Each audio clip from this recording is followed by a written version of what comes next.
வேதம் சொல்லுது, கானா ஒரு கல்யாண வீட்டுல அங்கே திராட்சரசம் குறைவிடும் போது, அங்க திராட்சரசம் இல்ல. நேற்றைக்கு நான் சொன்னது மாதிரி திராட்சரசத்தை, நல்ல திராட்சரசத்தை உண்டு பண்றதுக்கு ப்ரிப்பரேஷனுக்கே 1 இயர் ஆகுமா, 1 வருஷம் ஆகுமாமா. ஆனா வெறும் பச்சை தண்ணியை வச்சு முந்தின திராட்சரசத்தை விட டேஸ்ட் உள்ள திராட்சரசத்தை கொடுக்கிறதுக்கு என் ஆண்டவரால முடியுமே. ஆனால் உங்க கடன்ல இருந்து உங்களை வெளியே கொண்டு வருவதற்கு ஆண்டவரால முடியுமா?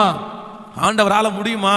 வெறும் தண்ணீரை திராட்சரசமாய் மாற்றின கர்த்தர் தான் இன்றைக்கு உங்களோடு பேசிக் கொண்டிருக்கிறார். அது மட்டுமல்ல, வேதத்தில் ரூத் என்கிற ஒரு மனுஷியை குறித்து வேதத்தில் வாசிக்கிறோம். அப்பொழுதுதான் அந்த தேசத்திலே அவள் பொறுக்கிறவர்களாய், வேதம் சொல்லுது, அவள் பொறுக்கிற வயல் அது ஒரு பெரிய பணக்காரனுடைய வயல். அந்த வயலில் முடிச்சிட்டு ஏழைகளுக்காக சிந்தி போடுகிற அந்த கோதுமைகளை பொறுக்கி கொண்டிருக்கிறாள். ஆனா அவன் நினைக்கலங்க, அந்த லேண்டுக்கு அவ உரிமையாளராய் மாறுவார் என்கிற எண்ணம் அவங்களுக்கு இல்லை.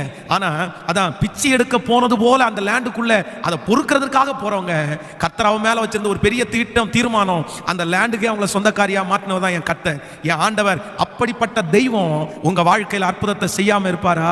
வேதத்துல யோசேப்பு என்கிற ஒரு மனுஷனை குறித்து வாசிக்கிறோம். அடிமையாக எகிப்து தேசத்திலே விற்கப்பட்டவன். அவன் அடிமை, அவன் வீட்டு வேலைக்காக அமர்த்தப்பட்டவன். அவன் பேர்ல இன்னும் கேஸ் ஃபைல் பண்ணப்பட்டது. அவன் சிறைச்சாலைக்கு, எகிப்திலே இருக்கிற சிறைச்சாலைக்குள்ளே தள்ளப்பட்டவன். ஆனா அப்படிப்பட்ட ஒரு மனுஷனை எகிப்து தேசத்திற்கு ராஜாவாய் மாற்றின அந்த கர்த்தர் தான் இன்னைக்கு இந்த ஜெபத்துல இருக்கிற உங்களை பார்த்து சொல்றாரு, உன் கடன்ல இருந்து உன்னை வெளியே கொண்டு வருவதற்கு ஆண்டவரால முடியும்னு ஆண்டவர் உங்களுக்கு வாக்கு கொடுக்கிறார். அது மட்டுமல்ல, நீங்கள் வேதத்துல யாக்கோபை குறித்து வேதம் சொல்லுகிறது, தன்னுடைய மாமனாருடைய வீட்டில் அவன் போகும்போது வெறும் கோலும் கையுமாக போகிறான். அவன்கிட்ட வேற எதுவுமே இல்லை, கோல் மட்டும்தான் அவனுடைய கையில இருக்குது.